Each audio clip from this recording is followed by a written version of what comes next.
예, 질의에 앞서서요. 통일연구원장님하고 그 경제인문사회연구회 이사장님, 제가 지금 앞서 두 번이나 의사진행 발언하면서 자료 요청했는데 자료가 안 와서 그러는데요. 그렇게 폐기하는 게 공공기록물, 대통령 기록물 부분은 청와대 쪽이니까 그렇다 치더라도 공공기록물 관리에 관한 법률 위반 아니냐고 물어봤지 않습니까? 답변하라고 했잖아요. 답변 드리겠습니다. 위원님 지적이 맞습니다. 공공기록관리법에 가면요, 비밀의 경우 보존 기간 내에는 원본을 파기해서는 안 된다는 게 있습니다. 제 말이 맞죠. 근데 맞습니다. 예. 그런데 지금 통일연구원장이 지금 강기정 의원이 질의를 하는데 3번씩이나 지금 법률에 우선하는 계약이 어디 있어요? 법률 위반 행위를 해놓고 저렇게 떳떳하게 말을 합니까? 그걸 연구회 이사회에서 그걸 검토를 했으면 통일연구원장한테 얘기를 해야 될 거 아닙니까? 당신 지금 법률 위반 행위를 했다고. 이렇게 하겠습니다, 위원님. 제가 아까 통일연구원장하고 형사정책연구원장이 얘기했는데요. 위원님 말씀이 맞고요. 그 다음 우리 강기정 의원님이 지적하신 거는 국회가 자료를 제출할 때 이런 관계인데요. 이게 보니까 지금 법이 굉장히 복잡합니다. 그래서 저희가 이 점에 대해서는요. 네. 지금 통일연구원장께서 국감장에서 저 법 위반했습니다라를 공개적으로 얘기했고요. 지금 이사장께서 법 위반이다라고 확인했습니다. 통일연구원장의 위법 행위에 대해서 그 위법 행위에 걸맞는 조치를 취하십시오. 그걸 어떻게 할 건지 등에 대해서 보고하시기 바랍니다. 아시겠습니까? 예. 통일연구원장님, 본인이 위법 행위했다는 걸 이제 아시겠어요? 전 기가 막혀서 지금 말이 안 나오네요. 근데 통일연구원장이 위법 행위를 한 건 아니고 정확히 말하면 통일연구원장이 법을 잘못 이해하고 좀 그게 아니고 답변이 아니고 예. 그걸 폐기한 행위 자체가 예. 법률 위반 행위이기 때문에 그 소속기관장으로 책임을 져야 돼요. 실제로 폐기한 사람은 법률 위반 행위를 한 거고 소속기관장은 그 법률 위반 행위에 대한 기관장으로서 책임을 져야 되는 거지요. 지금 법률 위반 행위라고 이사장이 본인이 확인한 거 아닙니까? 근데 이게 그 점에 대해서 어떻게 조치할 건지에 대해서 보고하세요. 예, 보고서에 원본을 파기하면 안 된다고 되어 있습니다. 이 원본이 어디 있죠, 통일연구원장? 지금 없다 그러잖아요. 이사장님 정신 차리세요. 알겠습니다. 자, 이거 갖고 하면요. 지금 오늘 밤 새니까요. 예.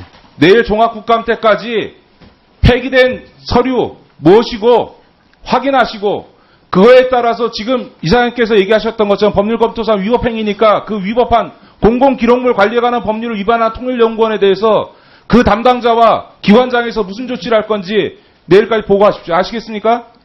예. 참 제가 국감을 하면서 이런 경우는 또 처음 보네요. 예, 이따가 말씀드리겠습니다. 예, 질의하겠습니다.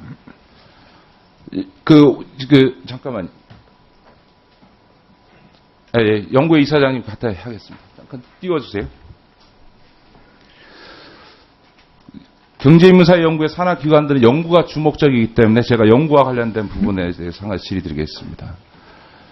국제연구소의 가장 기본적인 것은 국가정책을 뒷받침하는 정책요구 보고서를 내는 기능이죠. 이사장님, 그렇죠? 예, 맞습니다. 그런데 제가 지난 2012년부터 올해까지 자료를 쭉 통계를 내봤습니다. 그리고 올해 2015년 아직 해가 안 끝났습니다만 올해 연말까지 지금 보고서를 발간 예정인 것까지를 다 포함해서 자료를 제출을 하도록 해서 지금 받아보니까 2012년도에 비해서 정책연구 보고서 건수가 421건에서 368건으로 총 53건이 지금 감소를 하고 있습니다. 그런데요, 그 다음 넘겨봐 주세요. 그동안 이 국가정책 지원 성과 기능에 대한 평가를 보니까 각 연구기관마다 다 A거나 B 판정을 받고 있습니다. 지금 또 하나가요. 지금 정책연구 보고서 작업 외에 출연금에 의한 연구 작업들을 해서 보고서를 발간하죠. 예. 이 출연금에 의한 연구 보고서 발간 작업도 그 다음 자료 봐보세요. 2012년도에 비해서 올해 총 264개의 보고서가 줄었습니다. 그런 반면에 지금 정책연구 보고서나 출연금에 의한 연구 보고서보다 수탁과제 연구 보고서가 더 많지요. 예.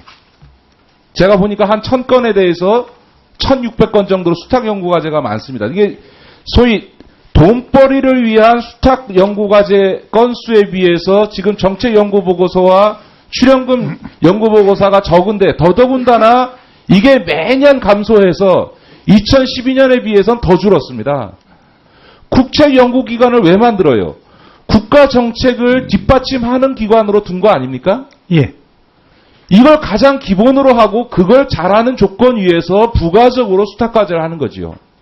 예. 그런 점에서 보면 수탁과제가 이런 기본적인 정책 연구 보고서나 출연금에 의한 보고서보다 더 많이 수행하는 것은 국책연구소의 기본 기능을 훼손하는 겁니다.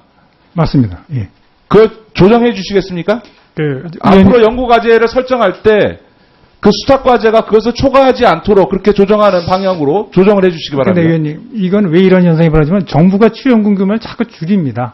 출연금을 줄이기 때문에 연구회를 운영하기 위해서 그러니까요. 지금 예, 예. 그러니까 돈벌이를 위한 연구를 하느라고 기본 연구를 못하니까 그 점은 국무조정실이나 기획예산처랑 협의해서 예, 예. 수탁연구과제가 기본 연구과제를 넘지 않도록 조정하면서 운영이 가능하게 예산 조정을 해달라. 이렇게 해야 알겠습니다. 국제연구기관인 거죠. 그죠? 예, 예산당국하고 조정을 이야기하겠습니다. 해주시기 바랍니다. 예, 예. 자, 그 다음에요. 한 가지만 더 여쭤봐요. 오늘 그 연구윤리와 관련해서 여러 가지 지적이 나왔는데요. 예. 지금 이 연구윤리와 관련해서는 네, 마무리하세요. 실제 연구윤리심사위원회를 두고 사람이 지금 이 표절 등을 따져붙고 있지 않습니까? 예, 예. 아까 주석사항을 기재했으면 된다고 얘기하는데 주석사항을 기재하지 않기 때문에 표절인 겁니다. 그런 방식 위에 표절이 어디 있습니까? 남의 걸 따왔는데 그걸 남의 걸 인용했다라는 걸 표지하지 않으니까 표절인 건데 표기하지 않으니까. 이거와 관련해서 사람에 의하지 않아서 할 수 있는 게 부족하긴 하지만 카피킬러라고 하는 시스템, 소프트웨어가 있죠. 예, 예. 지금 연구소, 산하 연구기관 중에서 이 카피킬러를 쓰는 데도 있고 쓰지 않는 데도 있죠. 예. 그런데 이 카피킬러를 쓰기 위해서 각 연구기관들이 각각 1,000만 원씩 돈을 내서 한 2억 정도의 돈이 들어가고 있죠. 예. 그렇게 알고 있습니다. 예. 이걸 연구의 차원에서 통합적으로 카피킬러를 쓸 수 있는 프로그램을 만들도록 계약을 맺고 모든 연구기관이 그걸 하도록 하면 다만 그것만 하면 됩니다. 각 연구기관의 마무리하겠습니다. 각 연구기관의 기존 보고서를 하나의 일종의 폴더 안에 DB로 통합시켜서 그걸 운영하게 되면 개별 연구기관들이 카피킬러를 운영하는 것에 비해서 재정적으로 효율화시킬 수 있는 거죠. 맞습니다. 그런 방식으로 이걸 이제 연구윤리 문제에 대해서 제가 지적할 게 많습니다. 여러 의원들이 지적해서 제가 추가로는 안 하겠습니다만 이거를 윤리에 맡겨두는 게 아니고 예. 이걸 검증하는 시스템을 강화해야 될 거 아닙니까? 예. 지금 실제로 연구보고서 중에서 이 표절 등을 심사하는 프로테이지가 표본 샘플하기 때문에 대략 한 10%대에서 20%밖에 되지 않지 않습니까? 일부합니다. 예. 그거를 다 할 수도 없는다고 하면 시스템적으로 할 수 있는 시스템이라도 개발을 해야 되겠죠. 예. 새로운 개발을 하기 전이라도 기존에 있는 물론 이 카피킬러도 한계가 있습니다만 기본적인 거라도 통합적으로 해서 예산 절감하는 방향으로 검토하시겠습니까? 위원님이 지적하신 대로 그 방향으로 적극 검토하겠습니다. 네, 검토해서 보고 네, 네. 네. 다음 김영환 의원님 질의하시기 바랍니다.